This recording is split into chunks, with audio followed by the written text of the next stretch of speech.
5 financial tips sa mga OFW. Unang-una is yung dapat may target tayo. Kasi kung tayo ay nag-abroad, importante kasi mayroon tayong mga financial goals para talaga makapag-for good tayo. Meron tayong exit plan. Like, syempre, gusto nating talagang kasama ang pamilya natin. Dapat meron tayong mga target kagaya ng income replacement. Ito yung magkano ba yung kailangan mong ipon para talagang makabalik ka ng Pilipinas. Halimbawa, ang formula natin dito ay annual income times 10. Kung kumikita ka ng 50,000 a month, ang per year mo na income ay 600,000 times 10. Kailangan pala may 6 million ka na ipon at investment. Para itong 6 million na to, kung halimbawa kumikita ng 10% per year, meron kang 600,000 per year na passive income or money working for you. Kaya 600,000 divided by 12 months, ibig sabihin, yung kinikita mo sa abroad ay pwede mong kitain kapag ikaw ay may investment, 50,000 a month. Pangalawa, syempre para ma-hit natin yung target natin, dapat may discipline. Ito yung, ano ba yung i-build natin na saving habit para magawa natin ng tuloy-tuloy yung pag-iipon natin at pag-i-invest. At syempre, magkaroon tayo ng right mindset. Kasi kapag mali yung mindset natin, pwedeng mabaon tayo sa utang. Pwedeng mali yung mga financial decision na gagawin natin.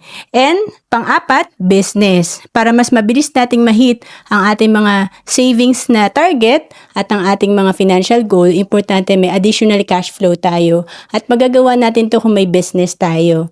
And pang-apat, invest. Importante nag-i-invest tayo para mas mabilis mag-grow yung fund natin. At kapag nag-i-invest tayo, madalas kasi focus lang tayo sa real estate or tangible. Importante rin meron din tayong mga paper assets, mga investment natin sa mutual funds, stocks, at sa mga intangible asset. At kung nag-i-invest tayo, halimbawa ng 6,000 per month, at ito ay na-invest natin on the average, kumikita ng halimbawa 12% per year, after 20 years, may hit natin yung target natin na 6 million. At syempre, kung mas malaki yung kaya nating ipunin, like 30,000 per month at na-invest natin to ng tuloy-tuloy, after 10 years, meron na agad tayong 6.9 million. Kaya importante, again, consistent tayo sa pag-iipon at pag-i-invest. At kung naghahanap ka kung saan ka pwede magsimulang mag-ipon at mag-invest at para na rin sa iyong retirement, pwede ka sa Kaiser na dito 3 na yung meron ka at ito rin ang sinimulan kong savings program noong 2012.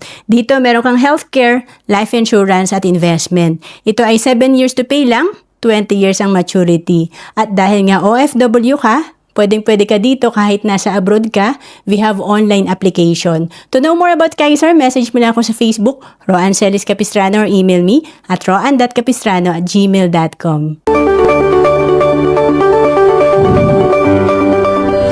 Hindi natin hawak ang oras at panahon, lalo na't breadwinner ka.